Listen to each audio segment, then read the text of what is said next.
एलेट्स के द्वारा आयोजित ई उत्तर प्रदेश समिट में मंचासीन सभी सम्मानित अतिथिगण और इसमें पार्टिसिपेट कर रहे सभी बहनों और भाइयों, पहले तो मैं क्षमा प्रार्थी हूं कि मुझे सुबह आना था, लेकिन मेरी ट्रेन 2.5 घंटा लेट हो गई धुंध के कारण, और मेरा स्वास्थ्य भी रात ट्रेन में खराब हो गया, बोलने में भी थोड़ा दिक्कत है। मैं बधाई देना चाहता हूं आयोजकों को कि उन्होंने एक सुंदर आयोजन कॉन्फ्रेंस यहाँ की है। विचारों का आदान प्रदान बहुत महत्वपूर्ण, और मैं एलेट्स के लोगों को बताऊं कि जो आप कर रहे हैं ये भारतीय संस्कृति का पुरातन, मैं कहूं कि डिस्कशन का अगर कहीं किसी देश या कल्चर में अगर आपको मिलेगा पौराणिक रूप से तो वो हमारे यहाँ। उदाहरण मिसाल देता हूं, पास में नैमिषारण्य बहुत बड़ा तीर्थ माना जाता है, तो जिनको हम ऋषि कहते हैं, मुनि कहते हैं, वो लोग भी उस समय के समाज को संचालन करने वाले समाज के विद्वान व्यक्ति रहे, जिन्होंने बुक्स लिखी, जिन्होंने जीवन को कैसे चलाना है, सोसाइटी को कैसे चलाना है, क्या करना है क्या नहीं करना है, उस पर तो हजारों की संख्या में वहां लोग आते थे और वहां विचार विमर्श होता था और बहुत बड़े मतभेद होते थे और उसके बाद कंक्लूजन निकलता।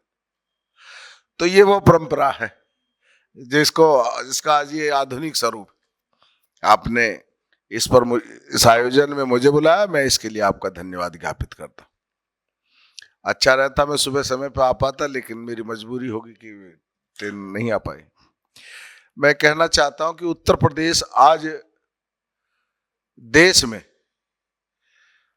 वैसे भी उत्तर प्रदेश के मुख्यमंत्री जी की पूरे देश में ज्यादा डिमांड है, हर राज्य में लोग उनको चाहते हैं।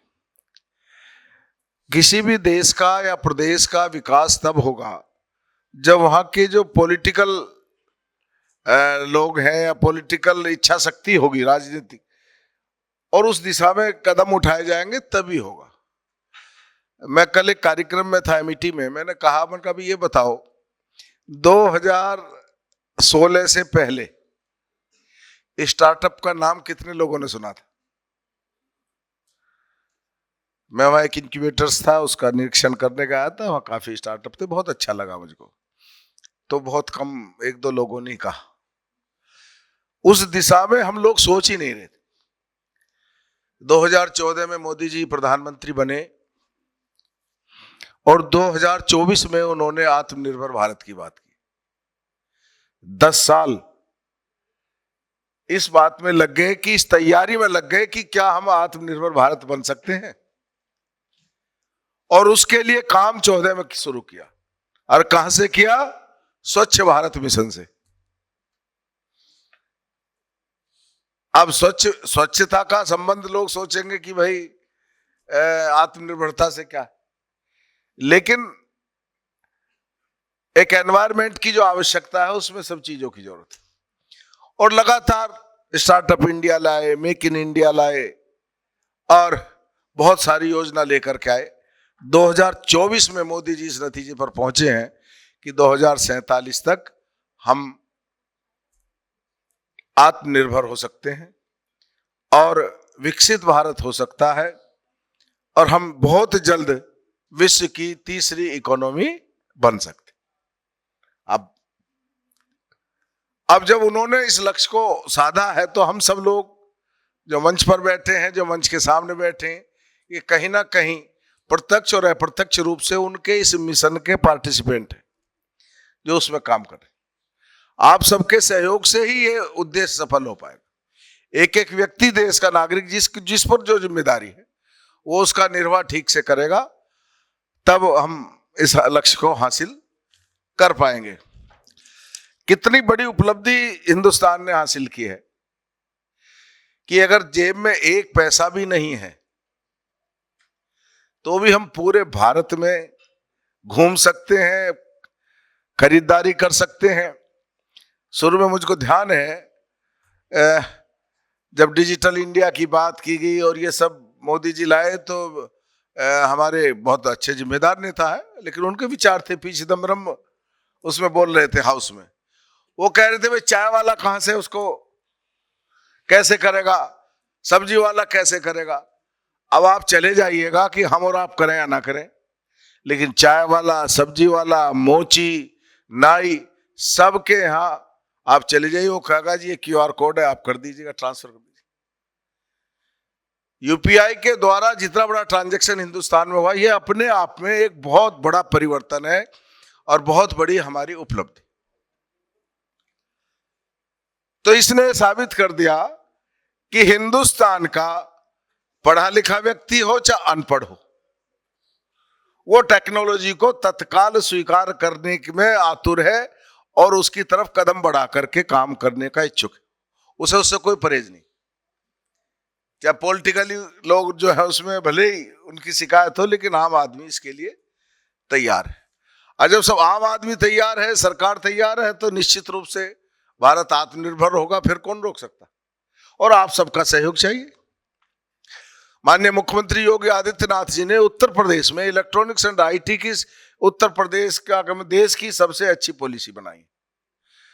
अभी हमारे यहाँ सेमीकंडक्टर पॉलिसी, मैं चूंकि इस विभाग का मैं मिनिस्टर हूं, मैंने कहा भाई अब बचा क्या है, ये तो सब कुछ सरकार नहीं कर दिया, लेकिन नहीं, सरकार चाहती है कि हमारे यहाँ सेमीकंडक्टर चिप बने, क्योंकि कोविड में जो सप्लाई चेन टूटी और उससे जो झटका लगा, तो भविष्य में क्या हो सकता। इसलिए किसी भी कीमत पर अब आप देखिएगा, ऐसा कौन सा उद्योग होगा कि आप लगाइए 50, जो भी उसकी लागत है उसका 50% तो भारत सरकार देगी, और 50 जितना भारत सरकार देगी उसका 50% उत्तर प्रदेश सरकार देगी। और अब वो एक केस टू केस करके 50 की जगह 60% कर दिया। अभी हमने पिछली कैबिनेट में पास किया, तो 80% तो होगा ना। अब 80% के अलावा आ जाइए कि जो आप जमीन जो लैंड लेंगे उसका 75% सरकार देगी। यानी आपने 100 एकड़ जमीन ली तो 25 एकड़ जमीन का आप भुगतान करेंगे, 75 एकड़ जमीन सरकार दे रही है। इलेक्ट्रिसिटी ड्यूटी माफ, स्टाम्प ड्यूटी माफ, आप जो बैंक से लोन लेंगे उस पर भी, उसके इंटरेस्ट पर भी सब्सिडी है। आप जो मकान बनाएंगे अपने वर्कर्स के लिए, उसके लिए अलग सब्सिडी है। अगर सारा जोड़ लिया जाए तो अबाउट 85%, 87, 88% तक जाकर के ये इंसेंटिव बैठता है सेमीकंडक्टर पॉलिसी। और उत्तर प्रदेश में अभी हमने 2 प्रस्ताव पास किए हैं और अभी 2-3 हमारे और विचाराधीन है। तो लोग आ रहे हैं। एक समय था कि लोग उत्तर प्रदेश को कहते थे यार यूपी में नहीं जाना, और अब ये लोग कहते हैं कि यूपी में क्यों नहीं जाना, हम यूपी में आना चाहते। आज यूपी का अच्छा वातावरण बना है। आज 55% मोबाइल का उत्पादन उत्तर प्रदेश में हो रहा है देश का।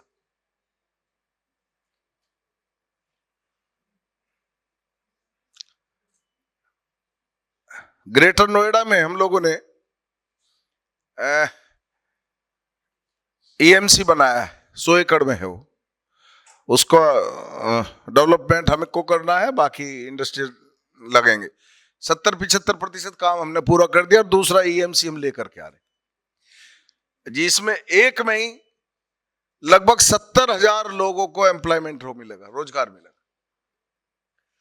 कितना बड़ा हम लोगों के लिए उपलब्धि होगी।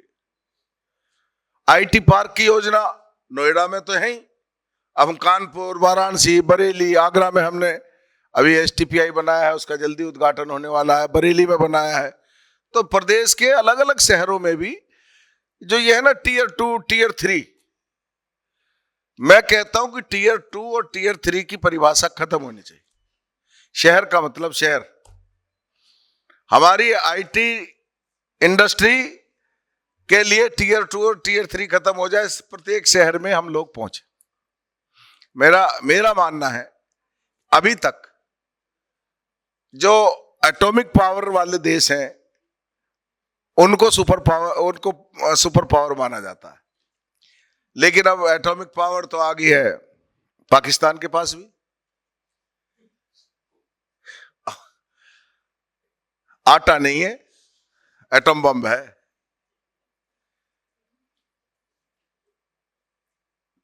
आने वाले समय में जिसके पास आईटी की पावर होगी वही सुपर पावर कहलाएगा, वही सुपर पावर। ये एटम बम की लड़ाई बंद हो जाएगी कुछ दिन में, ये ज्यादा दिन चलने वाली नहीं है।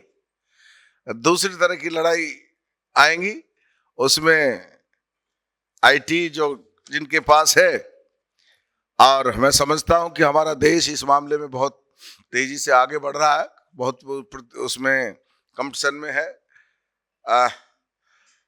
कल मैंने जैसा बताया कि मैं एक इनक्यूबेटर्स का देखने के लिए गया था, वहाँ बहुत अच्छे स्टार्टअप थे। अभी हमारे लगभग 65 चल रहे हैं उत्तर प्रदेश में जो गवर्नमेंट के द्वारा एडेड।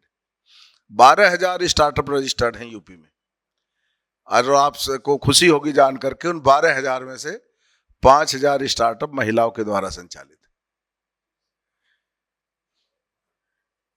उत्तर प्रदेश सरकार दिल और खजाना खोल करके बैठी है। पॉलिसी में बदलने में हम बिल्कुल समय नहीं लगाते।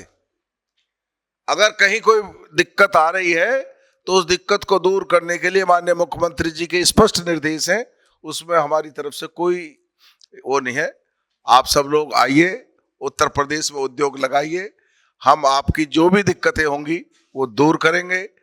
हमारी स्टार्टअप पॉलिसी है, हमारी इलेक्ट्रॉनिक्स मैन्युफैक्चर पॉलिसी है, हमारी सेमीकंडक्टर पॉलिसी है, इनमें बहुत सारे इंसेंटिव हमारी सरकार दे रही है अलग अलग। तो उसमें भी हमने बहुत तेजी लाने का हम प्रयास कर रहे हैं, सिस्टमेटिक करें कि ताकि एक समय सीमा के अंतर्गत सब कुछ हो जाए। जिसने जब अप्लाई किया है उसके बाद अगर कोई कारण है तो वो कारण स्पष्ट हो। तो ये सब लोग हम लोग कर रहे हैं, आप सबका सहयोग चाहिए। आपके कार्यक्रम में आकर के मुझे बहुत अच्छा लगा, और आपने बताया कि आप पूरे दुनिया के अन्य देशों में भी करते हैं और भारत के बहुत सारे प्रांतों में किया है। आपको बहुत बहुत इसके लिए बधाई, बहुत धन्यवाद। आपने मुझे आमंत्रित किया इस कार्यक्रम की सफलता के लिए, मैं आपका आभार व्यक्त करता हूं, आपको शुभकामना देता हूं और अपने आमंत्रण के लिए आपका आभार व्यक्त करता हूं। बहुत बहुत धन्यवाद।